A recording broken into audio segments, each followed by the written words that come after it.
ഹരേ കൃഷ്ണ. നാരായണീയം ദശകം 5 ശ്ലോകം 4.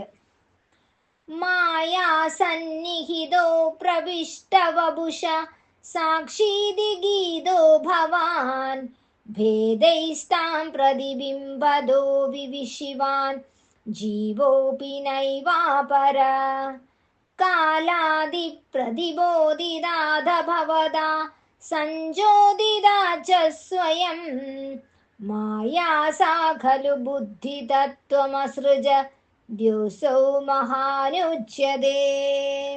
മായയുടെ സാന്നിധ്യമുണ്ടെങ്കിലും മായാപ്രവേശമില്ലാത്ത വപുസോട് കൂടിയവനായ അങ്ങ് സാക്ഷി എന്നാണ് പ്രശംസിക്കപ്പെട്ടിട്ടുള്ളത്.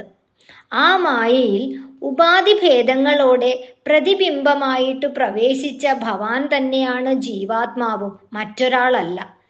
അനന്തരം, കാലം, അദൃഷ്ടം, സ്വഭാവം എന്നിവയാൽ ഉണർത്തപ്പെട്ടതും അങ്ങയാൽ നന്നായി പ്രേരിപ്പിക്കപ്പെട്ടതുമായ ആ മായ തന്നെ താനെ ബുദ്ധിതത്വത്തെ സൃഷ്ടിച്ചു. ആ ബുദ്ധിതത്വത്തെ മഹത്തത്വം എന്ന പേരിൽ പറയപ്പെടുന്നു. ഈശ്വരന് മായയുടെ സാന്നിധ്യം ഉണ്ടെങ്കിലും മായയിൽ പ്രവേശിക്കുന്നില്ല. ആ ഈശ്വരൻ സാക്ഷി എന്ന പേരിൽ അറിയപ്പെടുന്നു. ആ ഈശ്വരൻ തന്നെയാണ് ജീവാത്മാവും. കാലം മുതലായ ശക്തികളാൽ ഉണർത്തപ്പെട്ട മായ ഈശ്വര പ്രേരണയാൽ ബുദ്ധിതത്വം, മഹത്തത്വം എന്നിവയെ സൃഷ്ടിച്ചു.